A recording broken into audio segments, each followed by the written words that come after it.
Mitch Grassi is 1/5 of everyone's favorite a cappella group, Pentatonix. Did you know he's also part of a music duo with his best friend? And what's the latest with his solo career? Keep watching to find out all about Mitch Grassi. While Grassi now lives in LA, the singer spent his formative years in Arlington, Texas. For a young queer boy obsessed with singing pop music, it wasn't always the easiest place to call home. He told Bringing It Backwards, "It was a complex experience for me, I think, as a queer person." It's a very sports-centric town, and there was a lot of toxic masculinity growing up. Even though Texas wasn't always the most natural fit for Grassi, that was where he met Kirsten Maldonado and Scott Hoying, who eventually became the other members of their original 3-person a cappella group. Grassi told Go Pride, "We had been in choir for most of our high school careers." Sounds like Grassi found a little pocket of Texas where he fit right in. It's hard to imagine hearing Grassi sing without being utterly blown away. However, as he explained to Bringing It Backwards, there was a time when audiences weren't as impressed as they are today, so he didn't initially believe in himself as a singer. He explained, "My voice is strange, and my interests were strange, and the musicians that I grew up on were strange. So I never really got sort of the approval I was looking for from everyone else saying, 'Oh, I can see what you're trying to do with your singing voice. I get it, and I like it.'" I don't know if I ever really knew I was extremely good. No wonder it took him a while to find an audience who understood exactly what he was doing artistically. He was ahead of the curve. Even though Grassi loves doing covers, he's also a songwriter in his own right. He explained that when Pentatonix began writing their own songs, they began with the melody. But of course, it wasn't easy at first. He told Go Pride that the process was actually quite difficult. Over the years, Grassi has become more confident. He now has an organic, creative process that he uses to write. He explained to Intersect magazine, "Usually, it starts with a chord progression and loose melodies. I'll lull myself into a meditative state and try to clear my mind as much as I can. After he gets into the zone and has a feel for the musicality of the song, he starts to add a thematic concept to the song. Then he'll distill that into lyrics." He added, "The songwriting process is very unpredictable for me. It's always full of surprises." It's really hard to write alone because you don't have anyone to bounce ideas off of, so I was just like sitting and meditating. For Grassi, music and acting aren't his only forms of self-expression. Fashion is also super important. In an interview with 15 Questions, Grassi explained, "Both fashion and music require heavy attention to detail. The exploration of self parallels the exploration in artistry. Fashion gives him an opportunity to express what he feels on the inside and on the outside. As he put it, 'My inner world is only unique to me and me alone.' Trying different styles also allows him to experiment with different facets of his personality. As Pentatonix stylist Candice Lambert McAndrews explained to Vogue, his fashion journey really began during the 2016 Grammys when he wore a shirt dress. McAndrews recalled, "He embraced it and went for it and was like, 'This is who I am.' Since then, Grassi has served numerous killer looks. And in 2020, he even played a part in announcing Balenciaga's latest collection." Over the years, many fans have shipped Grassi and his friend and frequent collaborator, Scott Hoying, but the pair have never had a romantic connection. Instead, they're lifelong best friends. The pair met when they were kids while doing a community musical theater production and later reunited in high school choir.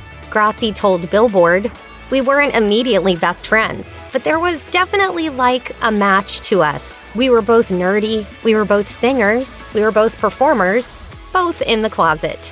And that connection has stayed strong to this day. Grassi gushed to Yahoo, "It's just the most comfortable bond, the most accepting, comfortable thing. We can just be around each other and be totally ourselves, talk about whatever we want, vent, laugh. It's amazing." While Pentatonix is certainly Grassi's biggest claim to fame, he's also well known for his music duo with Hoying called Superfruit. It was your idea. It was my idea, and I just sort of liked the word. I don't really know where it came from, but it sounded gay to me, which I love. Superfruit is vastly different from Pentatonix. For one thing, they use instruments. However, one of the biggest changes for Grassi was that the group gave him the chance to explore visual performance as well as music. He told Build Series, "It's been about making Superfruit more of a sort of audio-visual thing and focusing heavily on the performance as well as the music, so one's not stronger than the other." It's so nice now to be like, what is our sound? And Right. what direction can we go? Exactly, yeah.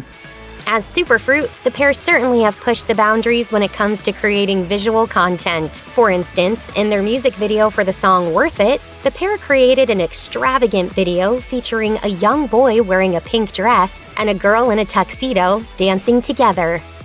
Grassi has definitely earned the label of icon in the music industry. With 3 Grammys and multiple successful albums under his belt, it's fair to say that he sits squarely within the mainstream. Nevertheless, Grassi doesn't always feel comfortable there, especially since he's begun experimenting more with experimental fashion. He told Out magazine, "It's a weird duality I have, where I have this totally avant-garde interest in art, fashion, and music, but at the same time, I'm well aware of the industry, the pop world and pop culture. I totally get it." He tries to straddle the 2 realms, making popular music to suit the mainstream audiences, while still pushing the boundaries. Plus, simply being visibly queer, he said, was somewhat radical in his industry. He summed it up by saying, "It's all about creating your own niche and doing something nobody else has done before." Grassi is openly gay, and for him, it's a way to support other young queer people who listen to his music. He told Out Mag, "The Pentatonix demographic is very different across the board, but one that's very common is Midwesterners and Christians. They love our music, and I've gotten people saying, parents especially, 'You guys helped me accept my gay son, my gay daughter.' And I think that's really cool." As Grassi explained in an interview with Go Pride, being openly gay actually helped his career too. He said, "Some people might say that being openly gay in the music business might deter you from having a career, but I don't think that's true. My career, as a queer person, has been pretty successful." This is so amazing, and inspiring people is so amazing. Making art in this way is amazing. As if Pentatonix and Superfruit weren't enough to keep Grassi busy, he also launched a solo career in 2021 under the name of Messer. His first EP, Roses, was released in August 2021. It's clear that the songs on this EP were intensely personal for Grassi. Machine, for instance, was a song about self-love. He told Front View magazine, "I wrote it at a time when I was starting to come into myself and starting to put myself first and give myself love. In that way, it's an inner promise I carry with me, to broach my emotional needs with kindness, consideration, and self-love." The song Angels Pray, on the other hand, is about yearning to escape. He explained, "It's that inexplicable desire to run out the nearest exit and leave everything behind in search of your higher personal truth." It's no secret that Grassi totally loves a cappella. He did form the world's most popular a cappella group, after all. As he explained in an interview with Joy 94.9 Australia in 2016, his love of a cappella began when he discovered a group called Rockapella. He said, "Me personally, I didn't grow up listening to that much a cappella, but when a friend gave him a mixed CD of rockapella songs, he was hooked." He recalled, "I remember hearing their version of Bohemian Rhapsody, and I was totally blown away. I was like, this is amazing. I can't believe they're doing this with just voices." After discovering a cappella through that one mix CD, he began listening to more collegiate a cappella groups. Soon, he became fascinated by how humans could use their voices as instruments. Plus, he learned to love how performing made him feel. And the rest is, of course, history. Every icon needs inspiration, and Grassi is no exception. When he was younger, he had plenty of people he looked up to in the music industry. He told Out that Lady Gaga is one of his biggest queer icons. He gushed, "When she came out as someone who fits within the queer umbrella, she came out in a big way. It was so incredible and inspiring to me as a 17-year-old in suburban Arlington, Texas, because I was so excited that somebody was standing up for the outcasts at that time." Another big musical influence for Grassi is Imogen Heap. I pretty much just copied all of her nuances when I was a teen just because I fell in love with her voice. He also mentioned Alanis Morissette as being a big influence in his childhood.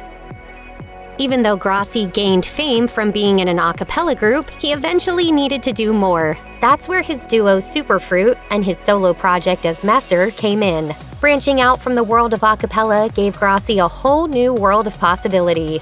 He explained to Build series, there are more options sound-wise, and you can layer as much as you want. It's less of a puzzle to put together, I would say. Working on other projects outside of Pentatonix is an opportunity for Grassi to explore creatively without certain musical restrictions, and it's also a chance to express himself properly. He revealed to Out Mag, "If I had to be totally someone else, be totally G-rated and could never step outside any little G-rated box, I'd go crazy." Check out one of our newest videos right here. Plus, even more list videos about your favorite stuff are coming soon. Subscribe to our YouTube channel and hit the bell so you don't miss a single one.